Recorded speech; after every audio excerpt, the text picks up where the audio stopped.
What is up, everybody? Happy Labor Day to you guys. Man, it's finally here, week 1 of NFL. That was the last Sunday yesterday without NFL until next year. We got a lot to be excited about. The storylines are already massive. We got a blockbuster trade right before week 1. We got MVP candidates to watch, and then we got some heavy divisional showdowns like right out the gate. Yeah, we got a lot to be excited about. We're going to break down some of the big matchups this week. We're going to talk the Cowboys, Eagles, Lions, Packers. You got obviously the primetime game on Sunday night. You got the Bills and the Ravens. So let's dive right into it. Let's start with the biggest storyline of probably this whole offseason. We got it last week. Micah Parsons is packing his bags for Green Bay. So how much does that change the balance of power, not only in the NFC North, but maybe in the NFC in general? Rob, what do we think? Does Green Bay, is the door wide open for them to kind of make a title run here? We talked about this not that long ago, and the Packers are actually one of the teams that we brought up. So this is really exciting, especially if you're a Green Bay Packer fan.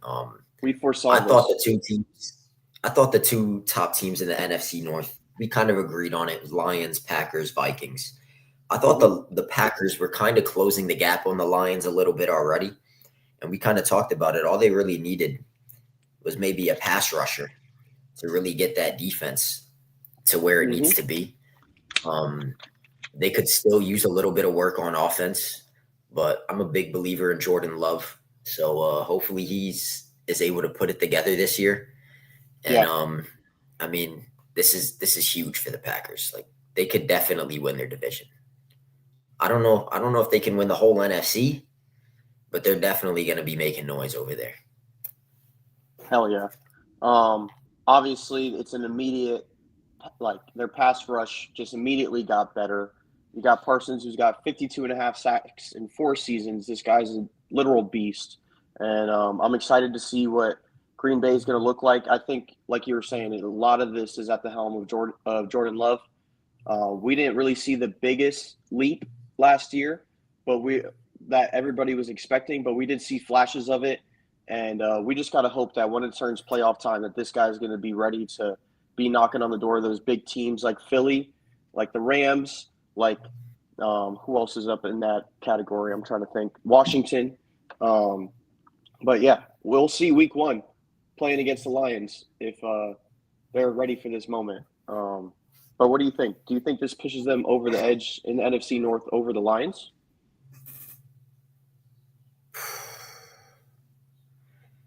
I still got to give the edge to the Lions because I feel like we already know what we're getting with them, especially getting back healthy.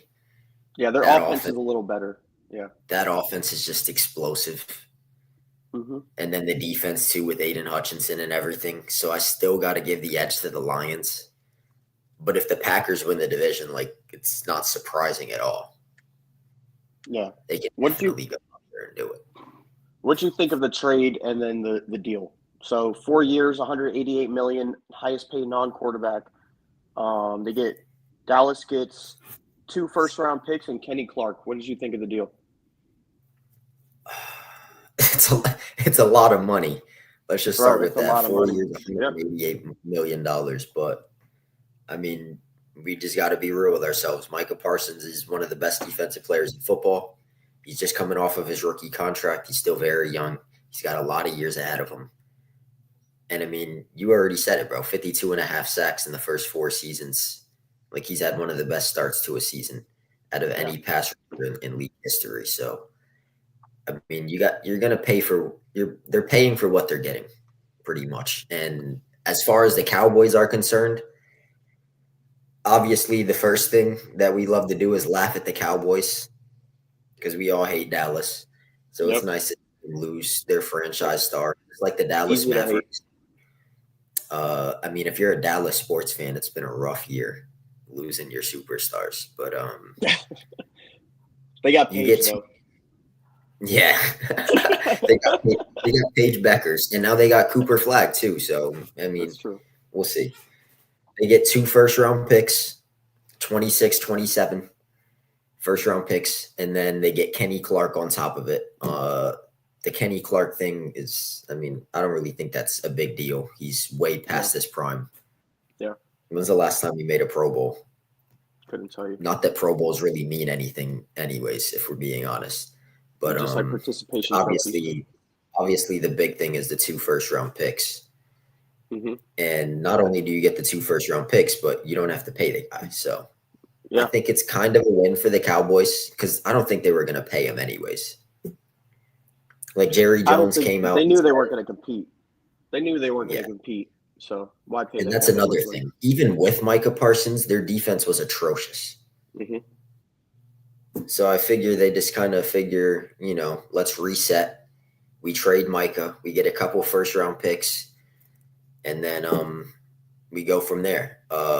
They still are paying Dak Prescott a ton of money, which is eating up their cap. And that's probably the reason why they weren't able to sign Micah Parsons, because they wanted – how much is Dak getting again? Like almost $60 million a year? Yeah, it's ridiculous. Let me look at his contract. I think it was 4 years, $160 million. Let me look real quick. 4 years, $240. Jesus Christ. Oh, no, I was right. It was $60 million a year. That's insane, bro. You're paying Dak Prescott $60 million a year to not do anything in the playoffs. To barely be a top 10 quarterback. And that's why they're in this predicament. So who would have thought? If you're a Green Bay Packers fan, you're excited. You draft a wide receiver in the first round and you go out and get Micah Parsons. There's a lot to be excited about in Green Bay. If you're a Green Bay fan, they went against all the things that they usually do. I don't want to hype up the Packers too much, but I saw this tweet. It says Packers got Reggie White. Brett Favre won the Super Bowl at 27. Packers got Charles Woodson. Aaron Rodgers won the Super Bowl at 27. Packers get Micah Parsons. Jordan Love is 27. Something to look for. I'm not saying it's going to happen, but if you're a Packers fan, you've got to be excited, man. You got to. And I think this definitely puts them as one of those, at least one of the top 3 teams in the NFC right now on paper. Yeah, and if Jordan Love has a season that we haven't seen before, then that really catapults them even more. That's the kind of wild card that they do have, is they have the young quarterback that maybe hasn't had all the flashes that everybody has wanted to see, but it's there, and you guys know that he has that potential. But yeah, that Reggie White at 27 and Brett Favre at 27, that's a good stat to look back on. At least we'll know. We'll go back to week 1. And we'll revisit this podcast to see how far. Bro, if they actually end up winning the bowl this year with Jordan Love at 27, like, what could I say at that point? It was written. It was in the script. They kind of, once that trade went down, they shifted the line for. They weren't favorites against the Lions initially, and now they're I think they're 2.5-point favorites against the Lions week 1. In Green Bay. All right. In Detroit? Oh, no, in Green Bay? I think it's in Green Bay. If it's in Green Bay, I'm pretty sure it is. It is. I'm taking the Packers. I'm taking the Packers week 1. We're gonna get to that game. Don't worry. We'll start with the season opener. Let's talk a little bit of Philly. Thursday is almost here. And it's going to be NFL season for real. So the Eagles open up against Dallas. We were just talking Dallas. So what do you think? How do you think they make that statement right out of the gate? How do you think this game goes? A lot of people I feel like I've seen a lot of people predicting that the Eagles are going to come out a little slow this season and that the Cowboys might be able to take them in week 1. I'm just not seeing it. The Eagles are a much better team than them in every facet of the game. Yeah, I think they're going to come out hot. They're going to pick up where they left off last year. We know the offense is explosive with Jalen Hurts, Saquon Barkley, Devontae Smith, A.J. Brown. I mean, they got weapons all over the place. The offensive line is strong. The defense is strong. The defense probably won't be as good as it was last year, but I think this is easily still a top 5 defense in the NFL. Yeah. I think they're going to dominate. And that Cowboys defense is atrocious. Yeah, I think that O-line is that O-line and that D-line is really going to kind of set the tone.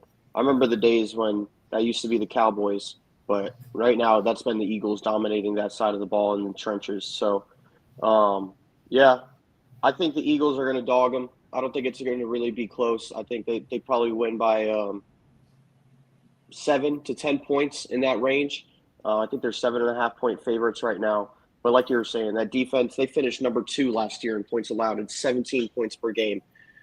So their offense doesn't need to be that explosive when your defense is holding teams to under 20 week in and week out. And that's where I was going to go next. The Cowboys, don't get me wrong, their offense is loaded. I think their offense is going to be explosive. And I was saying this the other day. The Cowboys are basically the Bengals of the NFC now. All offense, no defense. But that Eagles defense is just so good. I can't see the Cowboys scoring enough points to keep up with Philly in this game. I'm excited to see those two guys, Quinyon Mitchell and Cooper DeJean. Like those two guys that they drafted last year, they were already studs in their first year as rookies. Quinyon Mitchell is probably people have him as like a top 7, top 8 corner in the league after 1 year in the NFL. So when you hit on draft picks like that, and they just continue to develop and they get that Philly culture in them, that's what's really I think is setting apart this team is that Howie Roseman's putting on a clinic year after year in the offseason and the draft. And this guy, who'd they get this year? They're Malachi Starks, right? Out of Georgia? Yeah, no, that's the Ravens. No, that was the Ravens. Wait. Who was it?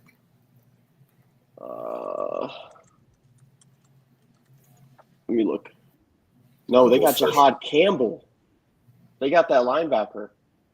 Yeah, that's going to be another guy that's going to be another good guy that fell on people's draft boards that's probably going to fit right into this culture and this scheme. And they're just going to pick up where they left off. I think that they're going to end up being a top 3 defense in the league, like they were last year. And you set the tone with Saquon all game. This guy had 2,000 yards rushing last year. I mean, he's averaging almost 6 yards a carry behind that offensive line. I don't really see the Cowboys putting up too much of a fight. And I'm expecting a monster year from Jalen Carter. Oh yeah, absolutely, maybe 15 sacks in that range. Did you know he went to Osceola High School? Did you know he's Carter? From Orlando? Yeah. He went to Osceola? Yeah. I did not know that. It makes me want to root for him a little bit more, just being an O-Town boy. I feel like I should know that. Yeah. That's crazy. I mean, it's not surprising. Osceola is usually loaded, especially on the defensive side. Sorry, Buff. I know you're sad. You're going through it as a Cowboys fan, but it's going to get rough on Thursday. It's going to be rough, bro. I hope you're working on Thursday because you don't want to watch that game. All right, let's talk a little bit of this quarterback's situation here. I would say they're kind of in the same range that Hurts and Dak. They're in that 5 to 7, 5 to 8. Depends on where you put them. You know what I mean? How good they're playing, but they're about that same range. This is kind of a quarterback battle here. Do you think Jalen Hurts is still kind of going to outshine Dak and show that he could be an MVP contender this year, or is Dak going to put up a fight in this game? What do you think? Now, this is a tricky question because we know Jalen Hurts can put up big numbers if he needs to. He just hasn't needed to in a while because that team is just so loaded. And I think it's kind of going to be the same this year. Unless maybe Saquon gets injured at some point, then we might see Jalen Hurts just start to take over and put up monster numbers. Yeah. But I don't see Jalen Hurts really putting up huge numbers. Whereas I kind of see Dak Prescott putting up massive numbers. I mean, we saw 2 years ago, Dak Prescott was the MVP runner-up, and a lot of people think that he should have won it that year. Yep. But we've also seen Jalen Hurts a few years ago. He was the MVP front runner for most of the season. What was that, 2022? until he got injured late in the season, and that kind of derailed his MVP campaign. Yeah. So as of the regular season, I think I give the edge to Dak Prescott. I just think he'll have more opportunity to put up huge numbers. Yep. I mean, he's You going to add need to Pickens. because the Cowboys are going to have to win in a lot of shootouts. And as good as the Eagles' wide receiving core is, the Cowboys is pretty much right there with CeeDee Lamb and now George Pickens. Mm-hmm. And Jake And they Ferguson. and they can't rely on the run game nearly as much as the Eagles can, obviously. Mm-hmm. So regular season, I think Dak Prescott will have a better season. If I need somebody to win a playoff game, I'm taking Jalen Hurts over Dak Prescott 10 times out of 10. Yeah. I think what could also separate this is Hurts with his legs. People forget this guy could be like almost like a 750-yard rusher, and obviously he's getting 7 to 8 tush pushes a year, but he's scoring 14 to 15 rushing touchdowns every season. So maybe his stats might not wow you on the offensive side of the ball with him throwing, but that's the one thing that I think that Hurts can also take total control of the game with his legs, and he's been pretty good at his decision making and attacking defenses. And when they're playing one-on-one, giving A.J. Brown the ball or attacking downfield with Devontae Smith, we've seen it. Kind of like what he did against the Chiefs when the Chiefs basically were just trying to stop Saquon. You saw Jalen Hurts really reading defenses against a Spagnolia defense that really throws a lot of things at you. I was really impressed that Jalen Hurts was able to kind of pick apart defenses, but I'm going to give Hurts the edge. I think he's in that tier of that Lamar, Mahomes, Allen, Burrow. He should be fifth. That's the tier that he could be in if he's really on it. So I've always believed in Jalen Hurts. I think he's very underrated, and he's obviously highly hated because he's in Philly and he's winning ball games, but the guy's really good.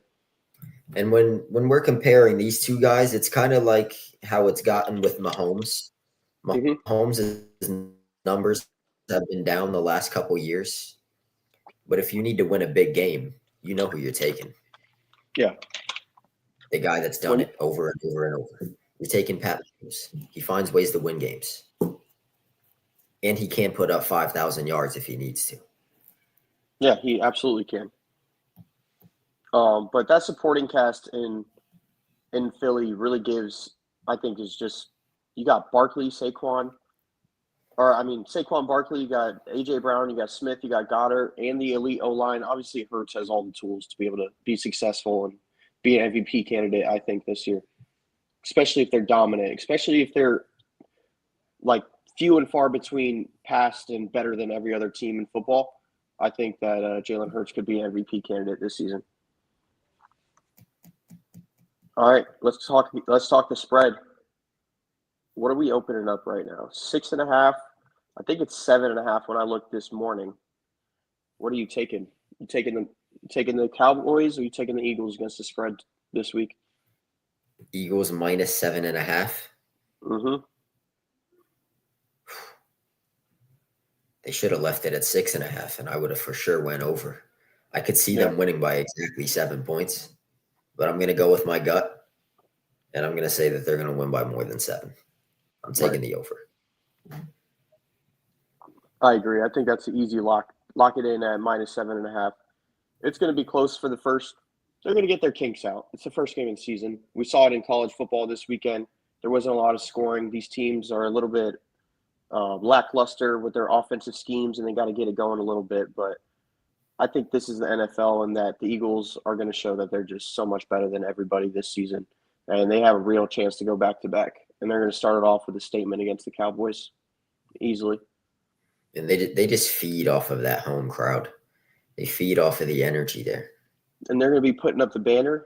Like, dude, it's going to be ridiculous in there. Their second banner. I got a lot more back there. 6. 6 is a nice number. We'll see who gets to 7 first. Yeah. All right, let's move on. Game 2, Friday night. Chiefs versus Chargers. We're down in Brazil. You know, a little AFC West clash in Sao Paulo. You think Justin Herbert has a chance to steal this one in the AFC West, or does Mahomes still kind of own it? I'm not going to believe it until I see it, man. How many times in a row have they won the AFC West? 9 straight AFC titles for Kansas City since 2016. 9 Nine straight. straight division titles. You'd be out of your mind to pick against them. Yeah, just go for the decade. They're gonna. It's up. They're not gonna win 9 straight and not win the 10th one. I'll believe it when I see it. I'm not seeing it. What about for the game in Week 1? What are you thinking? This is a tricky one, especially with it being a neutral site down in Brazil. Yep. What's the line on that one? Let me look. Right now, it is KC minus 2.5. It's close. Vegas thinks it's going to be a close game. I think it's going to be a really close game too. I mean, we saw it with the Chiefs last year. Yeah, they weren't blowing lot anybody out. of games, man. They don't really blow teams out anymore. And with Nope. Rashee Rice being out for the first 6 games, I don't think that offense is going to be that explosive coming out of the gate. So I think it definitely could be a low-scoring affair.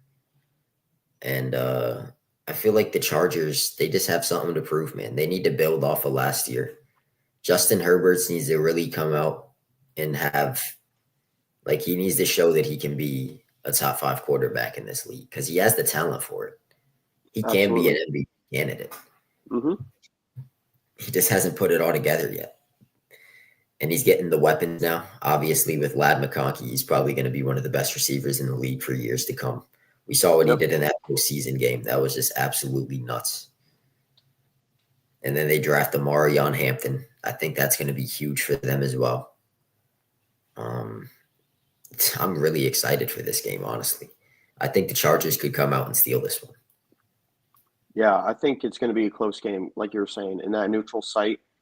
I think Harbaugh has something to prove after a pretty good season last year, but he knows that he could do better.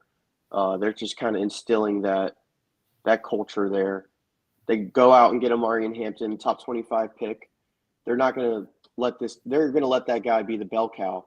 As long as he's good, he's going to be getting touches and he's going to be making an impact on that team because that's what John Harbaugh likes to do is run the football. So, yeah, that game's going to be exciting. I hope Herbert really can turn it up this year. He's one of my favorite quarterbacks. This is the Madison Beer versus Taylor Swift game. We're on the Madison Beer side here. We're going with Justin Herbert. I think they have a chance, like you said, to steal this one. I think it's going to be a really good game, but I hope he can do it, man.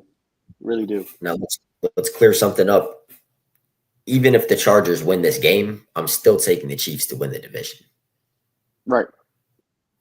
So you don't think I'll believe it. You don't think it opens things up if they start off 0-1? Chargers go up 1-0?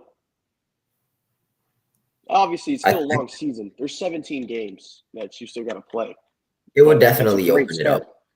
It would definitely Mm-hmm. open things up, and that would be a great statement win for the Chargers to start the year, to come out and beat your rivals. But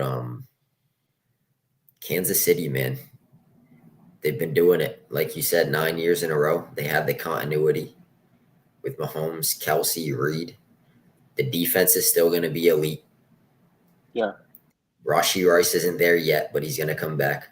Isaiah Pacheco, I'm expecting a solid year from him. So this is what I kind of want to talk about is both of these teams are pretty good defenses, but they also have really good quarterbacks at the helm. So you think this is going to be kind of that type of game that it's going to go down to Herbert and Mahomes making a big play to win the game, or is it going to be a defensive type of game where a defense is going to get the stop and deliver their team with that one last big stop? I think if the Chargers are going to win, it's going to have to be because Herbert went out and made big plays down the stretch. I think that's the only way to win this game. Yeah. Yeah. As for Kansas City, I mean, we saw it all last year. They play a lot of one-score games, and that defense just comes up with the stops. Yep. And Mahomes somehow always has the ball last to win. And if they get the ball last, Mahomes is going to lead them down the field. They're going to get that field goal or whatever it is, and they're going to win the game. I just don't see Mahomes slinging it. I'm not seeing it right now, especially without Rashee Rice there. He still somehow finds a way to do it, man. It's actually insane. Last year, Chargers, number 1 team in scoring defense. Kansas City, number 4 team in scoring D. So I like a little defensive football game to watch. So I'm excited to see these two teams kind of try to put these two quarterbacks in difficult situations. And yeah, like you're saying, maybe it might not be a huge scoring game, but if the Chargers win, you're right. Herbert's going to have a big game. Omari and Hampton's going to have a big game, and so is McConkey. If it's a one-score game, I have the Chiefs. Yeah. If the Chargers are going to win, I think it's going to have to be by at least a touchdown. And it's on a Friday. The Chiefs just don't lose close games. They don't. All right, spread 2.5. KC, what are we taking?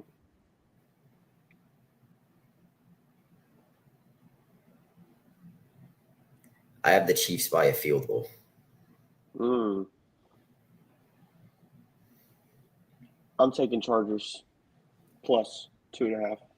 I think they go out and they win this game.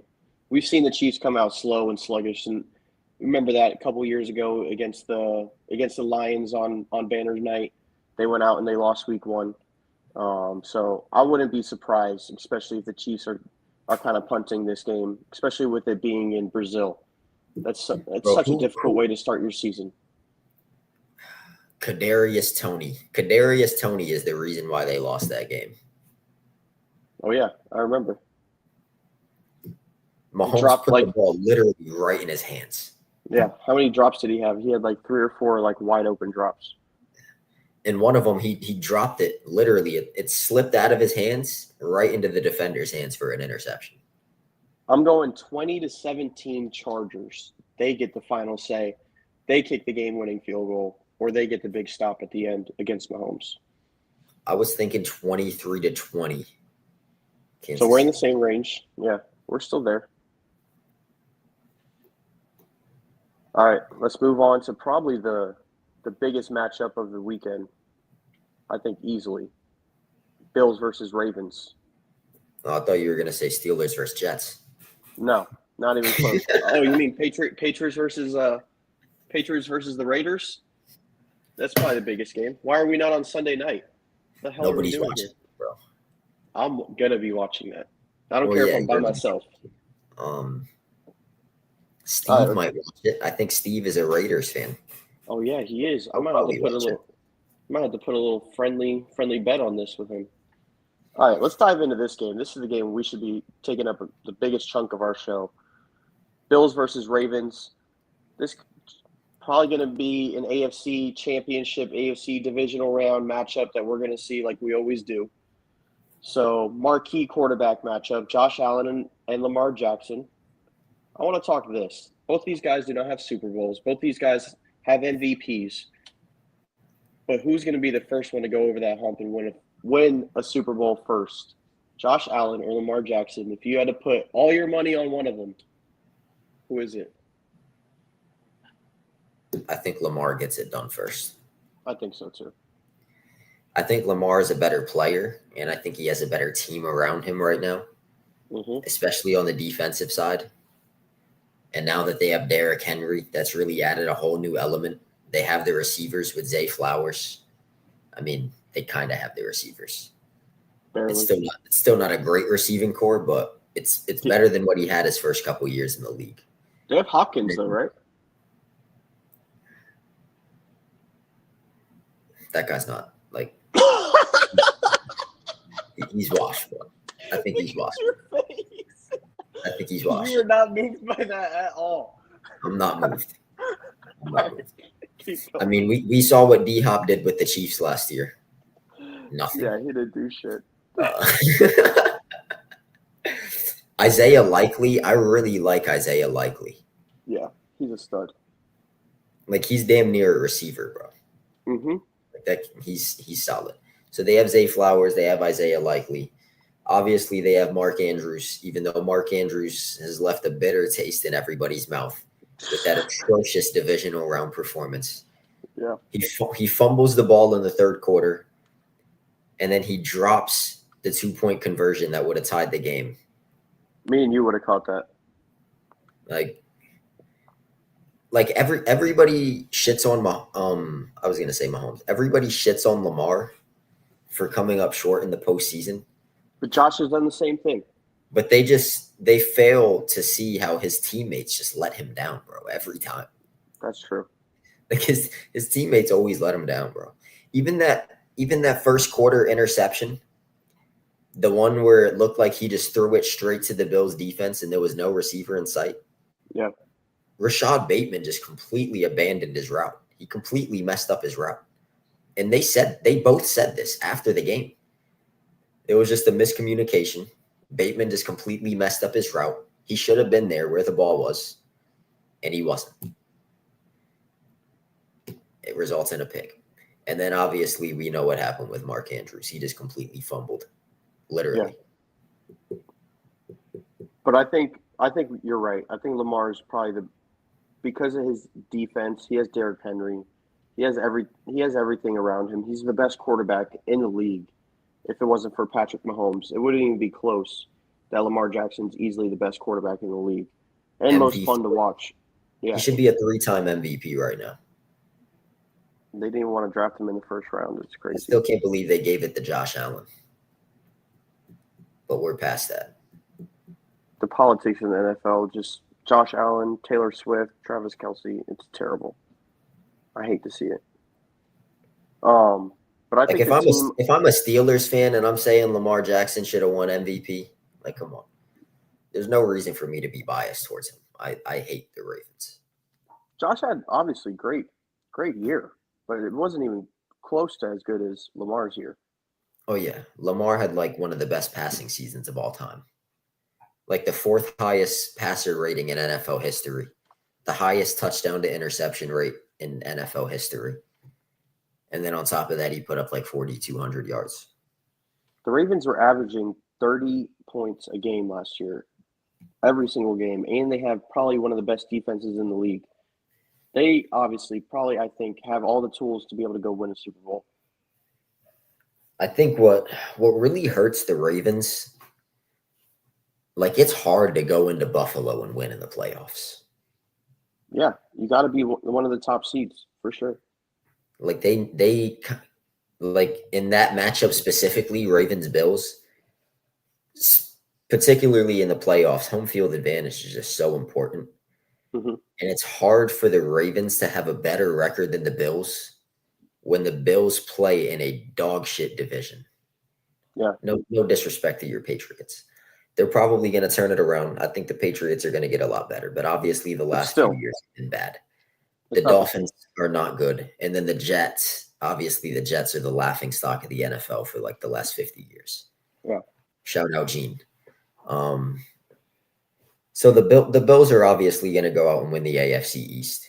Like that's not even a debate. They should win at least 12 games because they play 6 games against that weak division. Yeah. Whereas the Ravens, like you're getting beat up by the Bengals and the Steelers. And not so much the Browns, even though the Browns have had a solid past couple of years. The Browns are done for. They're going to win like no more than 5 games this year. Yeah, the Ravens are always a consistently like 12-win team, but if they get in that like 14-win range, then yeah, they definitely have a chance of being the number one seed in the AFC. And playing in Baltimore, you want to be playing in Baltimore when it's in playoff time. You know what I mean? That's another great environment in football. Their fans really bring it. Sure. So, yeah, it's like a black hole in there.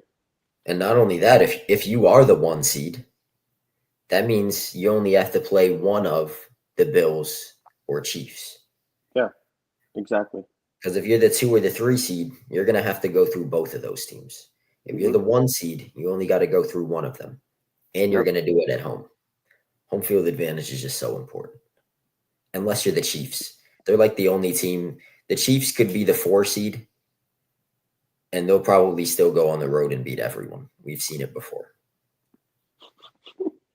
That's just how they are. 2 years ago when they beat what? They went into Buffalo and won, and then they went into Baltimore and they beat them too. They destroyed Baltimore too. No, I think that was a close game. Really? It was like 17-10 or something. Okay. Maybe that was the game that the Ravens couldn't get their run game going for anything. They had Gus Edwards, couldn't even get like 25 yards. Yeah. They were like, yeah, we got to go get Derrick Henry after that.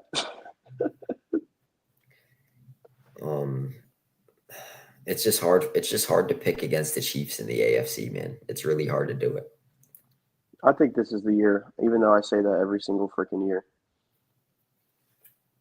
All right, so if you were a defensive coordinator and you had to scheme up against either Josh Allen or Lamar Jackson, who would you rather scheme up against?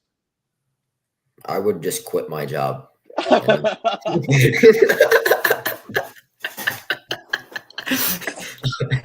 I would just pass it on to somebody else. Say, you guys can take care of this. But to answer the question, since obviously quitting my job is not an option in this hypothetical, I think it's easier to scheme against Josh Allen. Yeah. Which is, I mean, what does that really mean? Out of these 2 guys, you have to pick one of them. But Lamar Jackson, he's just, I mean, obviously they're both a dual threat. Like Josh Allen, obviously, he's been putting up massive rushing numbers the last couple of years. He's been putting up a lot of touchdowns too. But hold up, laptop might die. All right, Lamar Jackson, man, he's just so shifty, man. Like he's the picture of, like, if you look up dual threat quarterback in the dictionary, it's gonna show Lamar Jackson. Oh yeah, absolutely. Is your laptop good? Because you're freezing up on me.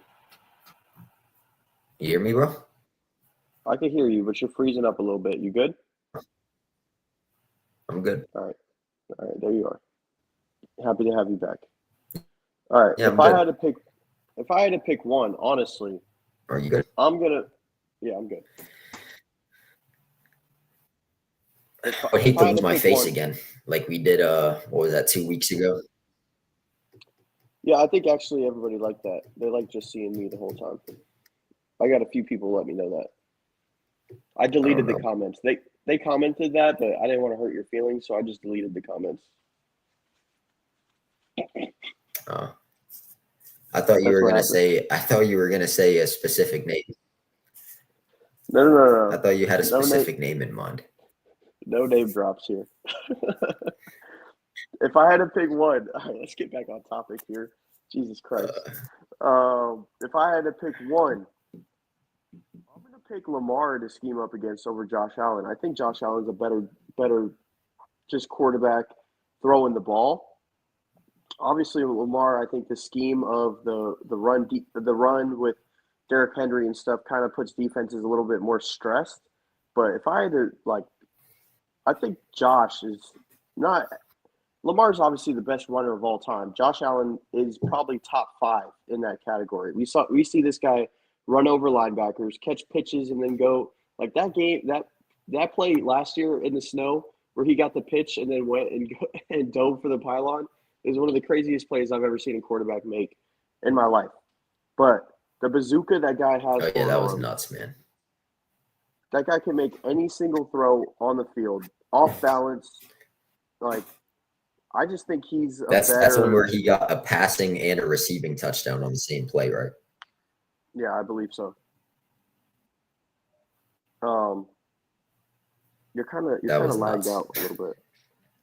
You're kind of lagging just a little bit. Are you about to die? Don't die on me. But I think Allen can just. I'm interested if Lamar had an actual like really good wide receiver one, what he This is would really look choppy like. right now. This is really choppy. Bro, your shit's got to lock in, dog.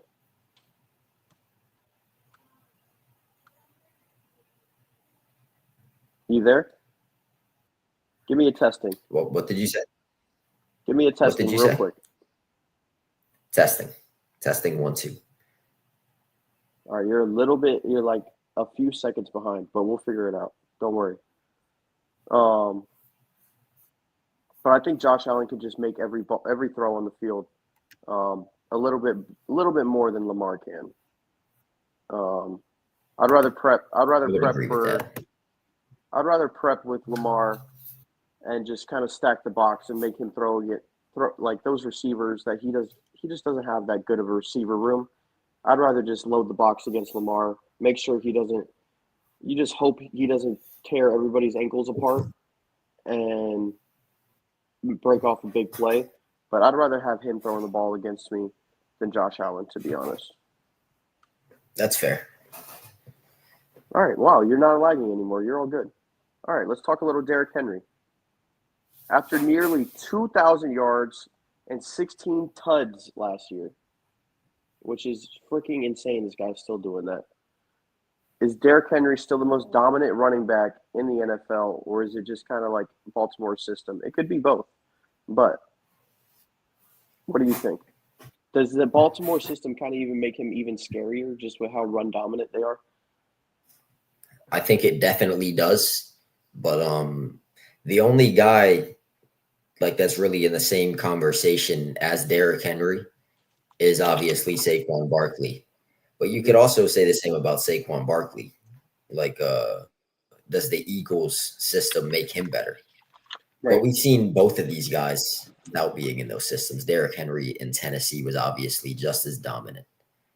And then Saquon, when he was in New York, was also dominant, but not really to the same extent as Derrick Henry. I agree. So I feel like if you put both of them, on like a lousy team, like if you give them both the worst O-line in the league, I think Derrick Henry might be able to get more out of it than Saquon can, just because we've seen him with those Tennessee teams that really weren't that great, and he was still able to put up monster numbers.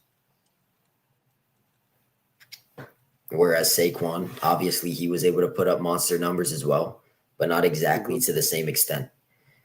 And now, obviously, with the Eagles O-line, I mean, he just exploded last year for 2,000 yards. Yeah. And he's able to stay healthy now. That's another thing. I mean, did he lead the league in touchdowns last year, or did Gibbs take it at the end? Henry. I think he led the league in touchdowns, right? I believe so. We got to do a fact check. I wish we had our producer there. Who is our producer? No, Jameer had 20 last year. Wow. That's impressive. Yeah, Jameer led it with 20. Gibbs had 22 rushing touchdowns. No, he had 20 tutties. Jeez. Oh, yeah, he had that one game where he dropped 3. But I think Derrick Henry's, he's simply put, he's still him. Like, we saw him be able to just destroy defenses and impose his will on everybody last year. It was like, it's a lock. For all those sports bettors, take a Derrick Henry tutty every week. It might be minus 300, but just know that thing's going green on your parlay. Because that guy, he has a nose for the end zone. He's going to go out there and he's going to get it across that line. And I think that Baltimore really their style, the way that they run the ball downhill and they kind of like run that stretch kind of run where it opens those wide gaps and it puts him one-on-one with linebackers. You don't want to be one-on-one with Derrick Henry, man. You want to gang tackle that guy. You don't want one-on-one in the hole with Derrick Henry, bro. That guy's either going to bulldoze you or stiff arm you into the grass. So I think that's what they really do really well is they put him in situations where it's just him and one other guy, and it's just their will to try to tackle him, which I don't think a lot of people have. Yeah, I think Saquon relies a little bit more on shiftiness and agility, Yeah, whereas Derrick Henry, he's just gonna run you over. Like there's nothing you can do. You're yeah, the not bringing guy him is down. he's Superman playing running back. But I think those guys are 1A and 1B right now. I Hmm. think you can't clearly put one ahead of the other one. And obviously, Yeah. Saquon loses a lot of touchdowns. He lost a lot of touchdowns last year to Jalen Hurts with that tush Hmm. push. He probably lost at least 6 or 7 of them. Yeah, easily. Hopefully that they don't. One thing I'm worried about this guy is he's about to be 32 years old, and they're giving him. He's got a huge load to carry for this Ravens offense. Like this guy is getting over 300 like carries every single year. You kind of got to slow him down a little bit. Luckily, you have Lamar Jackson to kind of be able to kind of balance those carries as well. But you got to watch that. You don't want to, if Derrick Henry goes down, that can, your whole season's basically over at that point. So that's the one thing with him. He's obviously shown that he has no signs of slowing down at his age, but it's just something to watch for with him getting older and running backs. He's obviously defying all the odds with that, but it's one thing we see with these running backs. Anything can happen. Yeah, and they need him for the playoffs. I mean, they're going to get Yeah, through the regular season. There's no way they're missing the playoffs right. unless Lamar Jackson gets injured early in the season. That's the only way Mm-hmm. they would miss the playoffs. Yep. So once the playoffs come and you're going against either the Chiefs or the Bills, you're going to need Derrick Henry there. Yeah, for sure. All right, let's talk a little bit of defense. I think we have two really good linebackers in this game. Roquan Smith and Matt Milano. Two guys I will kind of want to talk about on the defensive side of the ball. Who's more important to their defense in this matchup out of the two?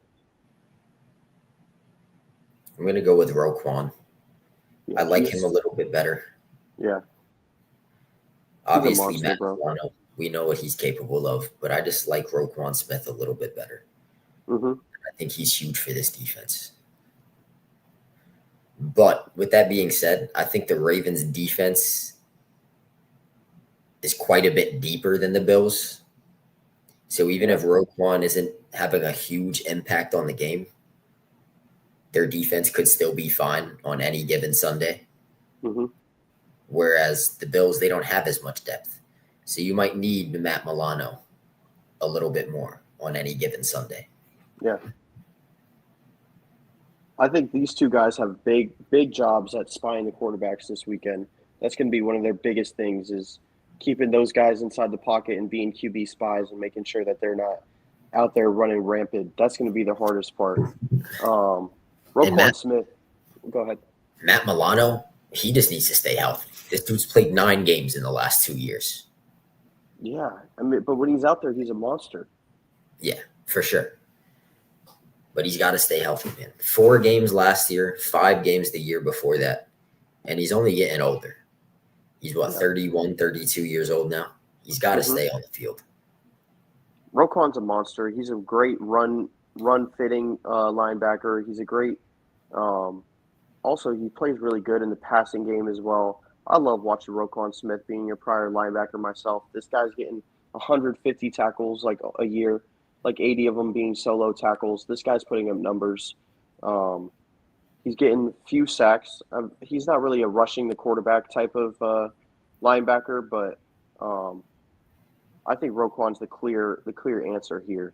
But the defenses, do you want to kind of like go talk a little bit more about these defenses? Maybe particular the Ravens in particular. Ravens? I really like the Ravens secondary. I love what they've done with the secondary there. Yeah. Kyle Hamilton, Smith, Humphreys. They got another kid last year who played really good at corner. I forget what his name is. And then they add Starks to that bunch. The one that they got this offseason. They got Jair Alexander, right? Did they really? I'm almost positive they signed Jair Alexander. No, I thought he went to. What's up, Yeah, they Crooked? did. So yeah, What's going they on, even bro? got Jair Alexander to bolster that secondary. I mean, like you said, they got Nate Wiggins. That was their first round pick Nate last Wiggins. year. Yep. I mean, like this secondary is loaded, man. Marlon Humphrey, Nate Wiggins. They got Jair Alexander. When you think of those years as the Ravens being a dominant force in the NFL, you think of their defense being at the helm of that, being at the forefront of them being successful and them making Super Bowl title runs is them just literally blowing people up in their faces, I running mean, and go ahead. I had to watch it for years, man. Ed I Reed, know. Ray Yeah. Lewis, and the one that doesn't get talked about as much, even though he deserves just as much recognition, T. Don't Sizzle, don't say Terrell his name. Suggs. Hate that guy. Huh? I Oh, hate that Terrell guy. Suggs. Fucking You know, asshole. he's I'm pretty sure he's Jalen Suggs' uncle. Is he really? I'm almost positive that Did Jalen not know that. Suggs is Terrell Suggs' nephew. Wow. Yeah. Interesting. Which, I mean, it But kind of makes sense because, you know, Jalen Suggs played high school football. He was a quarterback. And yeah, he was nasty. he didn't commit. He was like a 5-star recruit too as a quarterback. He was like a 4 or 5-star recruit. But then he committed to basketball. He was just a little bit better at basketball than he was at football. But he could have went to the NFL. That's the crazy part. Well, I don't know about that. that far. He might have Yeah. needed to switch positions. Yeah. Which he Fair. could have done at 6'4", 210. Like that guy could play almost anywhere on the field. Yeah, Josh always seems to bail out this Buffalo defense when they need it most because this Buffalo defense isn't really anything scary or anything to really be too worried about. I couldn't really tell you any. They got a few big names on there, but not many. So I think Lamar has a chance to kind of just impose his will and blow up against this Buffalo team. I'm taking Baltimore in this game. That's what I'm thinking. Let's talk the spread. What is the spread? Buffalo minus 1.5. Buffalo minus 1.5. Mm-hmm. Damn. They might as well have just made it a push. This has the highest the highest total of the week at 51.5. So Vegas is expecting a very high scoring game.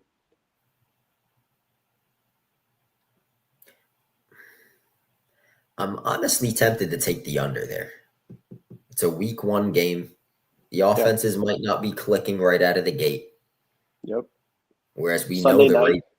we know the defenses are going to be there, especially for Baltimore. Like you said, a Sunday night game. I think I'm going to go with the under. But as for the spread, Buffalo minus 1.5. Give me Baltimore. Yeah. Yeah, I think that's where I'm going as well. But this is going to be an offensive. I think don't take that under, dude. I think this is going to be offensive like. There's going to be fireworks on the field with these offenses. I'm looking at like their regular season game last year was very interesting because it was fireworks on one end, but not the other. I think the Ravens won that game 35-10. Wow, I do remember that. I'm thinking it's more like give me a score prediction here. What are you thinking?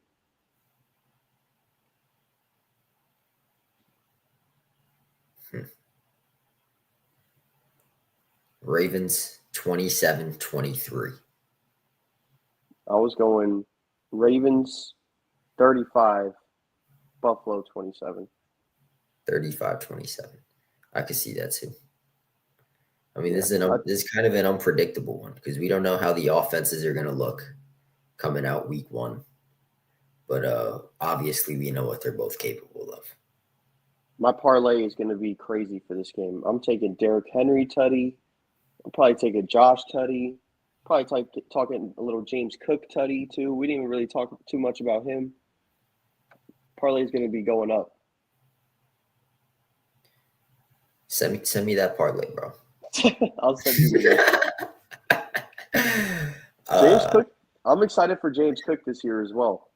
The guy got his contract. He's one of the more explosive backs. He's a little bit different. Like he's not really like he's gonna have those 40-yard bursts, and have those really big plays, which I really like watching about James Cook. Is he might not be like a grinded out type of running back, but you don't let him break one because he's taking it to the crib. Yeah, James Cook had a huge year last year. Put up 16 touchdowns. Mm-hmm. He got through 1,000 yards again for the second year in a row. Honestly, I thought he had more than that. He had 1,009 yards, and then he had 16 touchdowns on the ground. I had a fantasy draft yesterday, and I paired a Josh Allen and James Cook as my two, and I had the first pick, so I have Jamar as well. So we're looking pretty good here. Josh Allen, Jamar Chase, James Cook. Yeah, I'm straight, bro. I'm good. I'm good. And I got Rashee Rice and Chris Godwin on the bench. Hopefully they come back, and if I'm in the playoffs, it's going to get scary for that league. Rashee Rice. That's a tough one. He's going to be out 6 weeks. I know. I just got to get through those 6 weeks, and then when it's time for playoffs and games matter, he's going to be going off. You just got to hope your guys stay healthy. Yep. Through those first 6 weeks. You are very right. All right, let's move on to Game 4. This is the last game, and then I think we can talk college for a little bit. I'll let you kind of take the reins on that. But Lions versus Packers. This is going to be a fun one, man. NFC North is going to be very complicated this season. Lions visit Lambeau, 4:25 game. This might be America's game of the week. Amon-Ra St. Brown has cooked Green Bay over and over. Does he keep this dominance rolling? Yeah, I think he does, honestly. Yeah, I don't see much of that changing. It's going to be a tough game, though, playing in Green Bay. It's probably a 4:00 game if I had to guess. No, it is. It's 4:00. That makes sense. The Packers secondary, Xavier McKinney, Evan Williams, Keyshawn Nixon, Nate Hobbs. Like, it's a solid field day. It's a You can't even get it out and say it's solid.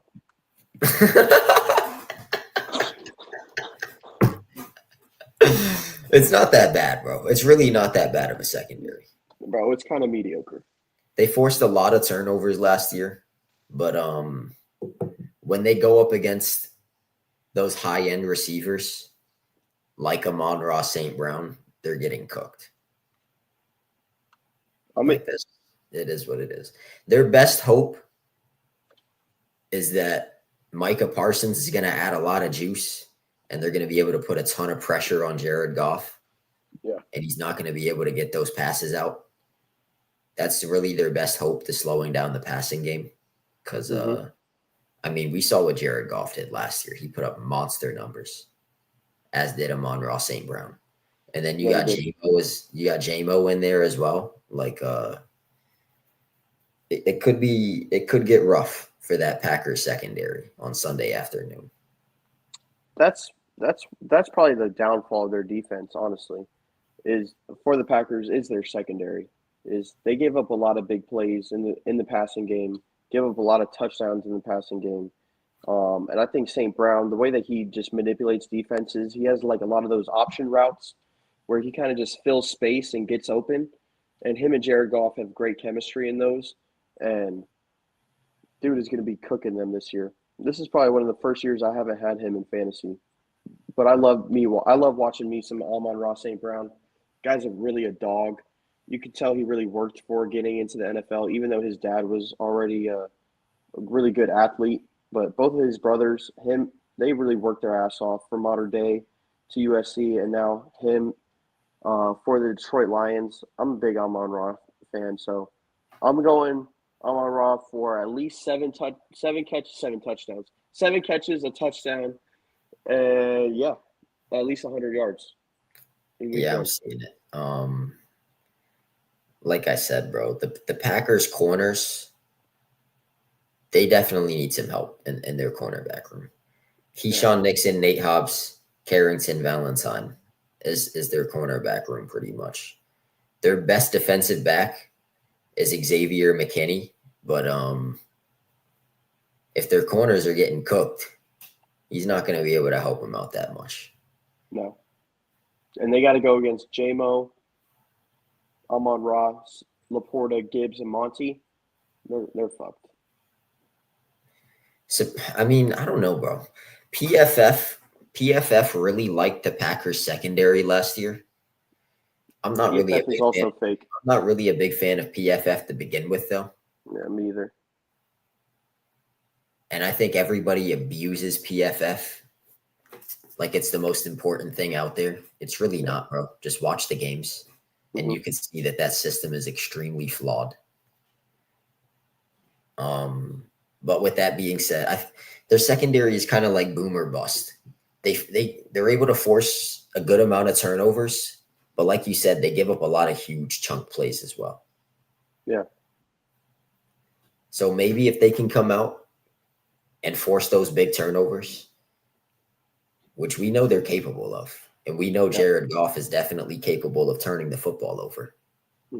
So last time we saw him out there, he threw up 4 picks in the second round against Washington, of all teams. It's fucking awful, dude. But we'll see. Yeah, I see Jameson Williams really kind of opening it up over the top, and those underneath routes for Laporta and Amon-Ra really opening up, because that's just what Jameson Williams does. If he's not getting the rock, he's stretching the field. He's stretching those defense to kind of get those holes open for those two guys. But yeah, let's move on to the quarterbacks, because we're kind of talking that. Jared Goff, you got a veteran in there. You got Jordan Love, who's stepping in as the franchise quarterback in Green Bay. Who's got the edge out of those two? I think they're also two guys that are in similar categories and positions in terms of the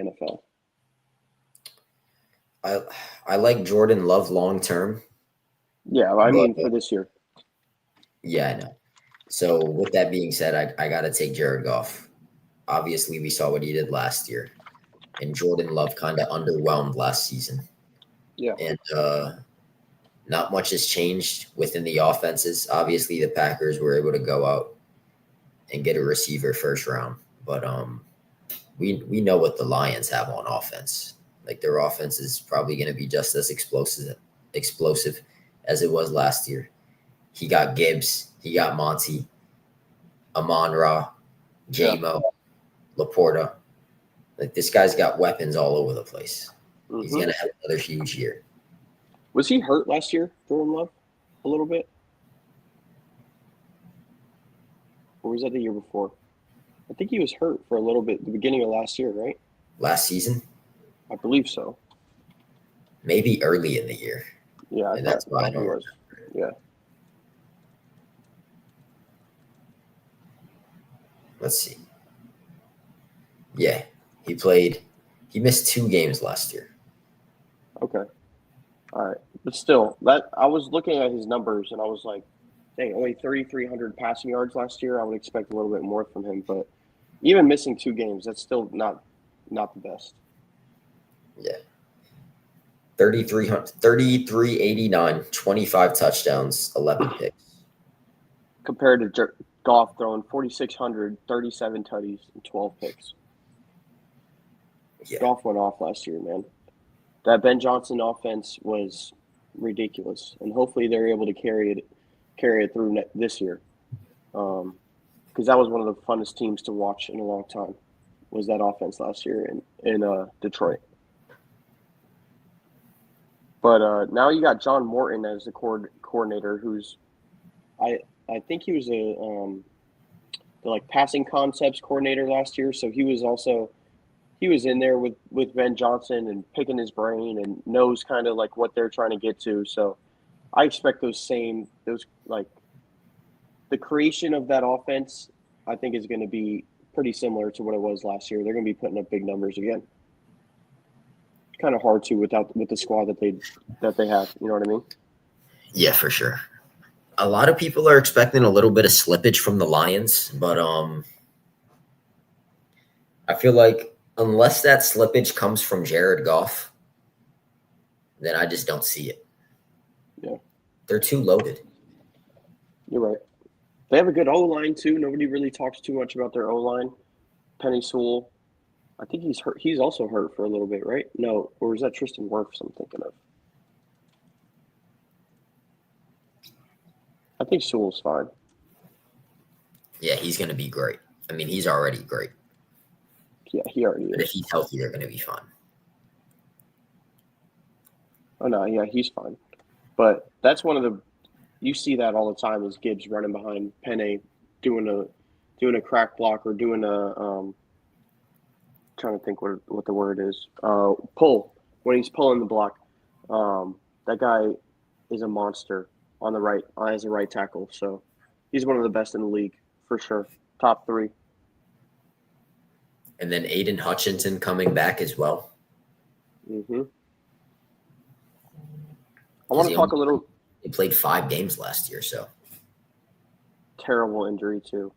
Yeah. Terrible injury. Hopefully he comes back to be the same confidence and be able to have that same impact on the field that he did, because he was also another guy I really like to watch. Guy just grinds it out. Even if he's not, like, he doesn't think that he might not get past that O-lineman right away, he's still going to keep fighting just in case. All right. This guy with Jahmyr Gibbs. Do you think he has a real shot this year to be crowned the best running back in the NFL this season? I think he does, because I already have him as that number 3 guy at worst. Mm-hmm. A lot of Some people put Bijan over him. Yeah, I was going to say a lot of people have Bijan up there. I think Bijan is great, but I think Gibbs is just a little bit better. Yeah. And he's just such a dual threat. He can do it, obviously, with his hands. He catches a ton of passes. Yeah. And then, obviously, we saw what he did in the running game as well. Even if Monty is there, like even before Monty went down, Gibbs was putting up huge numbers.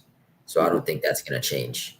The question really is, are Derrick Henry and Saquon Barkley finally going to start slowing down? Yeah. Specifically with Derrick Henry, because he's a bit older than Saquon, just a bit. So, and he's just been doing this for so long. And like you said, all the teams that he's been on, they rely on him so much. He has a ton of mileage on his body. With Saquon, it's mostly just the injuries that have been holding him back. If he can stay healthy, I think he's going to have another monster year, and I think he's got a few years left in the tank. So it's really just, is Derrick Henry going to maintain the same level that he did last year? Yeah. I mean, and so that's another one. Go ahead. I was going to say, until he slows down, I'm just going to keep expecting him to keep doing what he's doing. That's another one where it's like, I got to see it to believe it. You know who some people thought he was going to slow down last year. I'm sorry. Some people thought he was going to slow down last year, and then he put up 1,900 yards. So, Jahmyr Gibbs reminds me of a guy who also used to play in blue. Number 21 for the Chargers, LaDainian Tomlinson, is kind of what this guy reminds me of. A guy who could put almost 2,000 yards up in a season rushing, and then also put up like 500 to 750 yards receiving as well. That's the type of build that this guy has, and that like explosiveness that he can really have such like, there's not a lot of guys that could do both. Like there's him, there's McCaffrey, but a guy that's impacting both sides of the ball like that is, you saw the plays that they were running for him. They were literally running laterals off of curl routes to just get Jahmyr Gibbs the ball in open space, because this guy is just so electric with the ball. He can score from basically anywhere on the field. I think he has a chance this year. I think they kind of hand the keys over to Jahmyr more than they did. Like, they're going to use Monty, obviously. But Monty used to start the game, and then kind of they would wear him out, and then they would put Gibbs in there. But I think Jahmyr is going to be off the rip, just be running back one. When they need those short yardage situations, they'll be using Monty for like goal line and stuff like that. But obviously Gibbs, dude, this guy is electric. I think this year is going to be his year. He might even be in MVP talks at the end of this year. but maybe even offensive player of the year is Jahmyr Gibbs at the end of the season. So I'm excited for him. I can definitely see him winning offensive player of the year. Right. If they hand the keys over to him like I think they can, even though they still have a loaded offense in general, like they fed him 250 carries last year. If you give him about 300, this guy's going to be a fucking monster. He's averaging almost like Saquon, almost 6 yards per carry, 16 rushing touchdowns, 4 receiving touchdowns, 500 yards receiving. This guy's a monster. He led the league in touchdowns his, second year in the league? It's fucking ridiculous. Yeah, he's insane, man. He's nuts. It's crazy, bro. The Lions could actually have the offensive and defensive players of the year. Right. They definitely can. They're the top scoring team last year. So you put him in that offense. I mean, he's bound to put up some crazy numbers, dude. So, I mean, they're averaging like 33 points per game last year, which is absolutely nuts, dude. So, I think he has that chance to just yards from scrimmage in general be more than anybody else in the league. Kind of what McCaffrey was a few years ago. All right. The spread, 2.5, Green Bay, in Lambeau. What are we taking here? 2.5. Green Bay minus 2.5. Yep. I think the Lions come out and take it on the road week 1. We've agreed on every pick. This is crazy. I was kind of leaning towards Green Bay at first. After getting Micah Parsons, I feel like that's really going to juice them up. But after everything we just talked about, I think it's pretty clear to me that the Lions, like, they're not just going to give it up. The Packers are going to have to come take it in terms of this division. Yep. We can't expect anything too crazy with Parsons first week with Green Bay either. I was actually pretty surprised that the line moved that much just off one trade for Micah Parsons. Like, yeah. It's not like he didn't even have a training camp. Yeah. With this team. Right. You expect him to be week 1 just a fucking monster. But yeah, I'm taking the Lions. Everything I saw last year, up until the very last game of the season for them, just showed me that they were one of the best teams, if not the best team in all the NFL. But yeah, I think it's an easy lock. Take the Lions on Sunday afternoon. That offense, man. I just think they're gonna outduel that defense, dude. That defense is not what I think. We'll see. I think they'll progressively get better, but I don't think out the gate that Green Bay defense is going to be anything that's going to give Detroit too much trouble. The only thing that's really holding them back is Jared Goff's decision making. Mm-hmm. He's just got to be efficient, man. He's not really that mobile. Just don't turn the ball over. That's it. Yeah, I think that's what Washington really gave him an issue with last year is they blitzed the fuck out that guy, and he was not making the right reads and decisions, and he's got to be able to get those passes off quick and mitigate that pressure the best he can. So keeps them in the cover 2, and so they're not blitzing the entire time. And that's kind of what I was alluding to earlier. If Micah Parsons can bring that juice and they can put a ton of pressure on Jared Goff, that's really their only chance. Because if you give him time to throw the ball, he is carving up that secondary. Yep. I agree. We'll see some big plays in this game. I'm excited for Matthew Golden's rookie debut. We'll see if they give him the rock a few times. Hopefully he gets like 5 or 6 catches. But yeah, we'll see how this is going to go in terms of the NFC North right off the gate. So I'm glad to get this done early, week 1, Lions versus Packers. That's going to be a fun one for sure. Hell yeah, bro. That's probably the second best game on Sunday for sure. Mm-hmm. Easily. All right, I'll let you take the reins here if you want to talk a little college for like 10 minutes before. Are we going to go over our division winners? Oh shoot. Yeah, let's breeze through that real quick. We can get through that quick. A lot of them are going to be really straightforward. Quite a few of them, at least. All right, let's knock it out. We'll start with the AFC, then we'll go NFC. We'll start with my division, AFC East.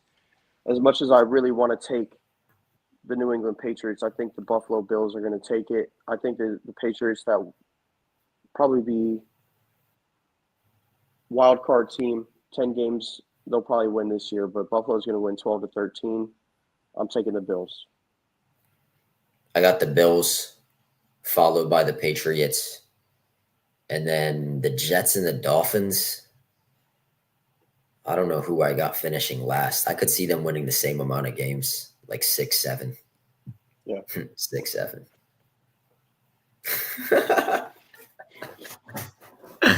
I didn't even do that on purpose. That's the funny part. All right, AFC West, who do you got? I got Kansas City. Like we said, man, I'll believe it when I see.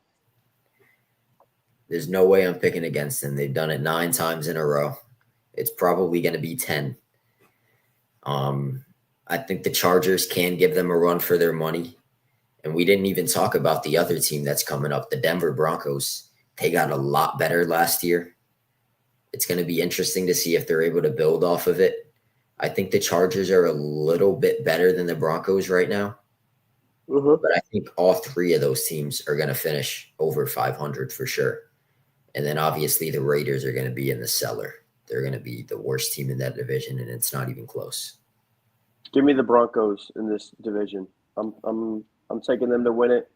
I think Travis is too worried about his wedding coming up, and I'm going to take the Broncos. I like me some Bo Nix. I like the schemes. I like RJ Harvey. I think they're going to be a really good team. I'm taking them.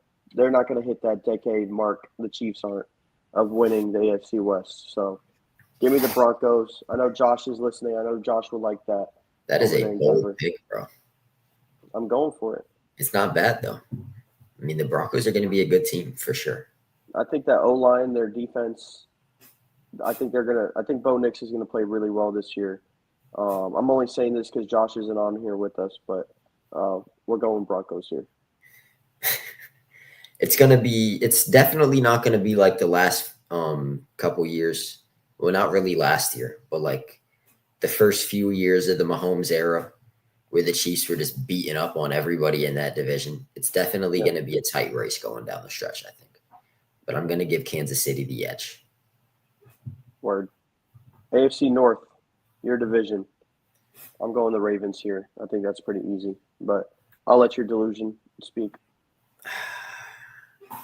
Obviously, I'm a big Pittsburgh Steelers guy, but we got to be realistic here. Full transparency. Baltimore's winning this division. The only thing that's stopping them is a Lamar Jackson injury. And even then, it depends. Like, you would have to get injured early in the season. I think you lagged out. You got to say it again. Who do you think's going to win? I know I'm not lagging right now, bro.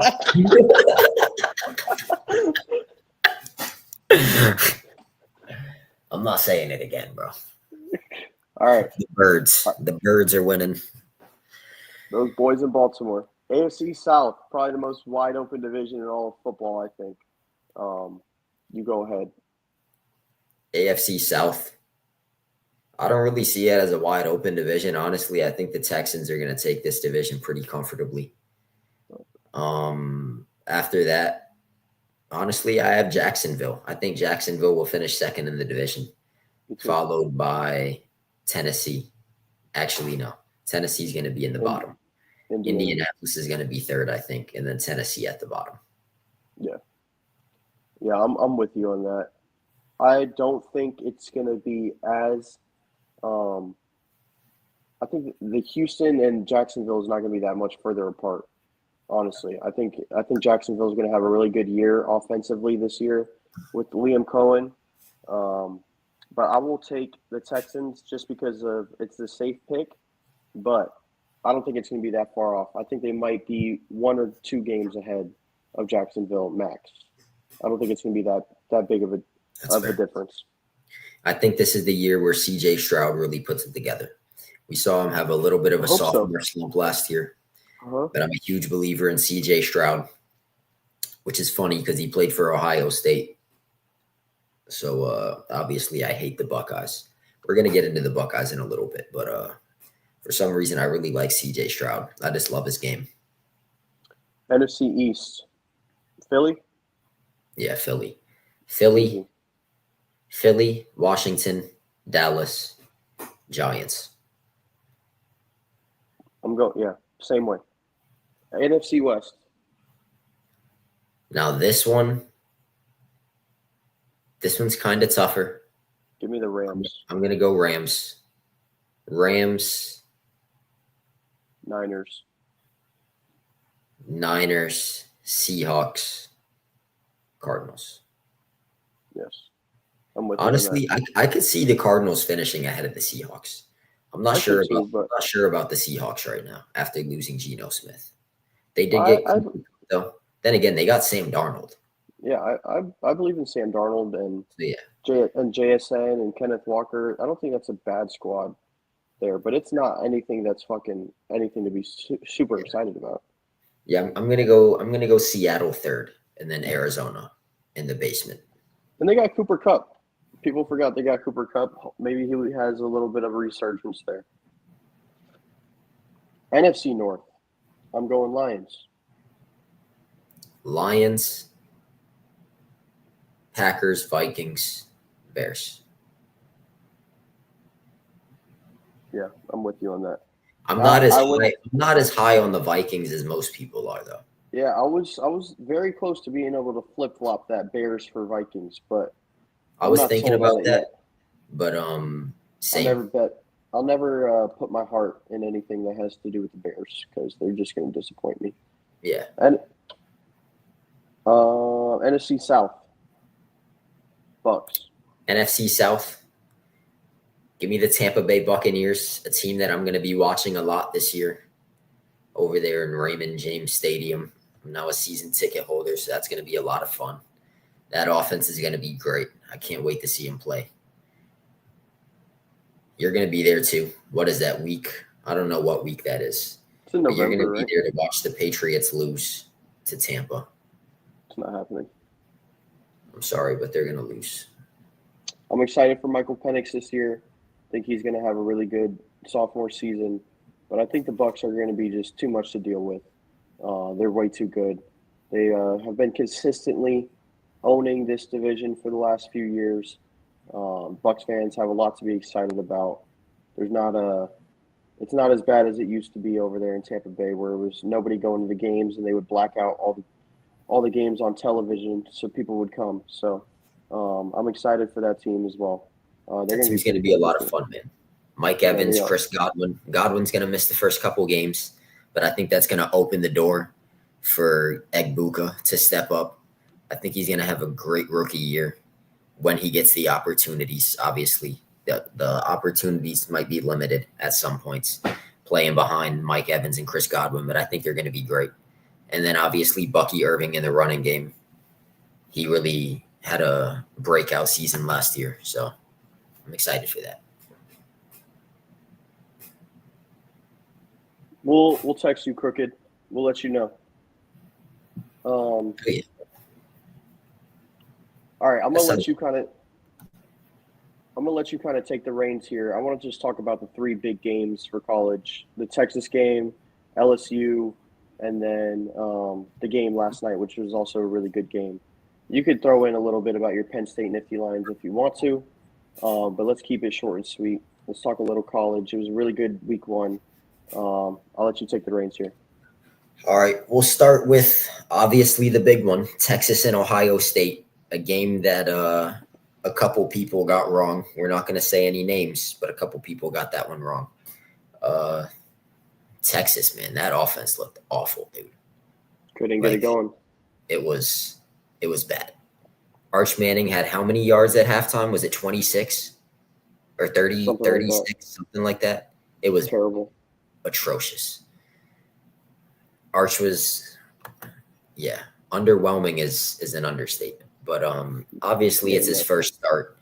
He had a couple games last year where he came in, but it's his first start on the road against the defending champions in one of the biggest stadiums in college football. He was completely overwhelmed. You could see it from the start. They weren't able to get any type of rhythm. The Ohio State secondary had him locked down. The front seven was putting pressure on Arch. He couldn't even get anything going with his legs. Like, it was bad. The Texas defense played well, because it's not like Ohio State put up a bunch of points. I mean, the final score was 14-7. 14-7. Mm-hmm. And which is a really low scoring game. I didn't think it was going to be that low scoring. Shout out TJ had it. Shout out TJ. If you guys haven't, go tune in to Prop Stars with TJ and Buff. They were on right before us. And also check out social media, because TJ called that with his lead. What was it? Lead pipe lock of the week. Yes, lead pipe lock of the week. He had the under on 46.5. And man, that one was way under. They finished with 21 points. So check those out. For sure. But I think Arch Manning's gonna bounce back. They have a few cupcake games showing up, coming up in the next couple weeks. But if they don't find a rhythm by next month, their first game in October is in Gainesville at Florida. If they don't find a rhythm by then, they are cooked. Yeah, it's over. Moving on, all right. we'll go to Bama FSU. We weren't gonna talk too much about that one, but we kind of have to now. Yeah, with the Bama upset. came out and lose. They got absolutely punched in the mouth. An outcome that nobody really saw coming. Shout out Lee Corso, though. Lee Corso did not miss. Last college game day actually picked FSU to beat Bama. He got all of his picks right in his last college game. Pick, yeah. They gave him the script, bro. But that was cool to see. That was cool to see the legend go out getting all his picks right. But FSU just comes out. They punch him in the mouth. Tommy Castellanos looked sensational. I was talking shit about him, too. And, I mean, it's crazy. What did he say? Nick Saban's not there to save you anymore. And then they go out and beat him by 2 touchdowns. He talked that shit and he backed it up, bro. He did. Gotta put some respect on that. Yeah. Because I was not expecting that at all. After this, I feel like it's going to be a down year for Bama, honestly. Yeah, that's I very don't see disappointing. Bama winning more than 8 games. As for FSU, they play in the ACC. So, who knows, man? We might see FSU in the playoff this year. Yeah, after that big win. Nobody saw that coming, but they get the big win early. They obviously play in an easy ACC. If they go at least 10-2, then they'll have a chance to be in that college football playoff. Yeah. After that, we'll go LSU Clemson. That was another big game for the ACC. Clemson let down their conference, which is a game that I actually called. That's the only one I got right, actually, I think. So LSU goes on the road into the other Death Valley, and they knock off Clemson in a low-scoring game, 17-10. It probably should have been more than that. Did you see that touchdown that got called back? Yeah, very interesting. I think it was officially called down at the 1. They showed the replay, and it looked like it should have been a touchdown. Yeah. And then somehow they ruled it as an incomplete pass. So the Zebras, they obviously were back in Clemson, but it didn't matter. LSU was able to go in there and pull it off. Brian Kelly gets his name off of the hot seat for a little bit. Whew. So let's see if LSU can build off of that momentum. And Clemson, man, it's a disappointing way to start your season. Yeah, for being a national title contender, a lot of people having you as one of the favorites to go win a national title this year, and you shit the bed. Yeah, very disappointing. I was very disappointed in them. And at this point, Clemson, if we're being honest, bro, the ACC is not very strong. So Clemson might, they kind of have to win their conference to make the playoff now, I think. Yeah, I think so too. They can't lose any in-conference games. If let's say they run the table from here on out, they go 11-1, they go into the conference championship game. even if they lose that game, if they're 11-1 and they lose the ACC title game to fall to 11-2, obviously they're still going to get into the playoff. Yeah. But if they go 10-2 in the regular season and lose the ACC title game, they're not getting in the playoff. Mm-hmm. So they just put themselves in a pretty deep hole, which is kind of crazy to say after only one game. Yeah. But they don't have much wiggle room from here on out. And as for LSU, obviously they play in a loaded SEC. They go on the road to get a huge statement win in week 1. So LSU, man, that might vault them into that playoff picture. For sure. And speaking of Lee Corso, did you see he actually picked LSU to win the national championship this year? No. That was I need his to go put that bet in? That was his national championship pick. Bro, if they win the title this year, Lee Corso's goated. He's goated already.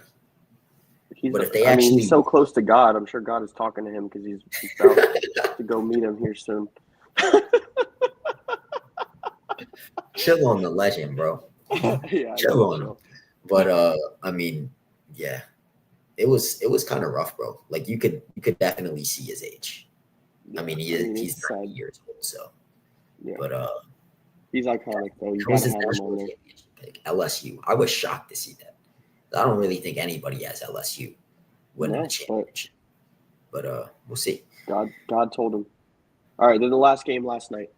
Notre Dame, Miami. That was a huge one. Miami was kind of able to save the ACC after Clemson let them down the night before. They almost blew it in that fourth quarter, man. I was at work, so I wasn't able to fully see the game, but they were up by 2 touchdowns. 21-7. Mm-hmm. And then Notre Dame had the ball. Yeah. 21-7, had the ball.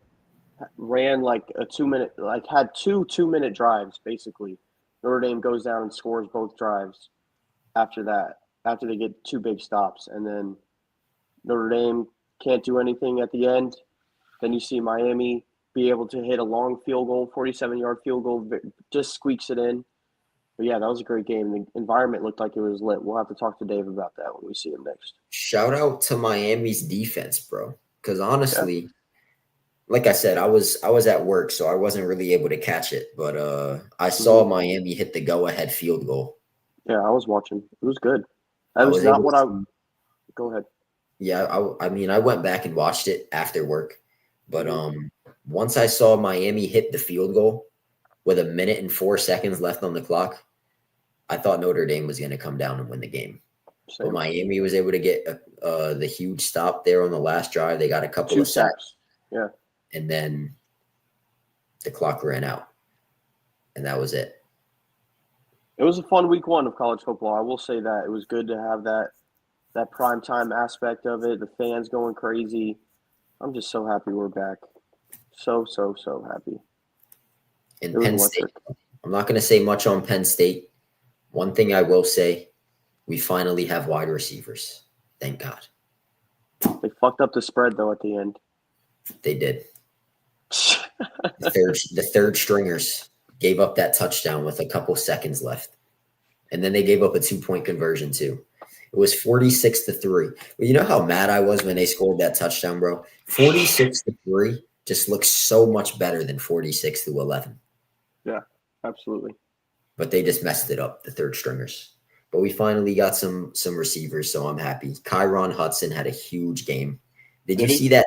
Did you see that toe tap catch he had on the sideline? Yeah, I did see that one. That was great. Yeah, it's going to be a fun year for college. Happy we got a receiver room. It's about time. That's all we needed. That's the reason why we lost to Notre Dame last year. We had no receptions from a wide receiver in a college football semifinal game. And our wide receivers had 0 catches. I remember. Oh, trust me, I do too. I was there. All right, I think that's going to wrap it up. It was exciting. You guys have a great week 1 of NFL football. I hope you guys spend all the time drinking beers, having fun with your family, getting lit, eating some wings. Life is back to being good again. It's got to be that time of year. So Thank you guys for tuning in for this week. You got any last words, Rob? Yeah, I'm going to be at MetLife Stadium on Sunday for the Steelers and the Jets opener. So look for some content there. See what I can cook up for y'all. And then Even I'm if going the to be Steelers lose, I want good content. Even if the Steelers lose to the Jets, I want content. Don't go out of there pissed off. All right? You got to give Gene his props if they lose. If the Steelers lose, which they're not going to, I will make a story shouting out Gene Fitzmagic. You heard it here first. But that's not going to happen. There's no way they're beating us. Gene hasn't tuned into the whole show, but he might tune in just for that moment. Yeah. And then on Saturday, I'm going to be in the Bronx. The AL East race is starting to heat up. The Blue Jays have been in a little bit of a slump. Yep. The Yankees and the Red Sox are both coming for them. We got a huge series this weekend in Yankee Stadium. The Blue Jays will play 3 games at the Yankees. And I'm excited, man. We need to get some wins. We have not been able to beat the good teams. We've been beating up on the shitty teams, but we have not been able to beat the good teams. So we need to tighten up this weekend and get some wins over the Blue Jays. That'll be fun. We're excited to see the content, Rob. Hopefully all the fans are too. But both of our teams, when we come back on Monday, are we going back Monday or Wednesday? Because you fly back on Monday? I'm not 100% sure. All right, we'll figure that out. Have to get with Gene and see what we're going to do for next week. Yeah. But all I know is if the show is on Monday, I'm not going to be able to do it. Yeah, we'll figure it out. But all I know is both of our teams will be 1-0 when it comes to Monday morning. So we have that to look forward to. It's going to be a good week of football. Just get through these last 3 days. Have a good rest of your guys' Labor Day. I don't know. Hopefully you guys aren't at work. I'm about to go to work, though. Enjoy the rest of your guys' night. Have a good week. Peace out, y'all. Good show today. We'll see you guys soon after week 1. Have a good night, y'all. All right. Peace.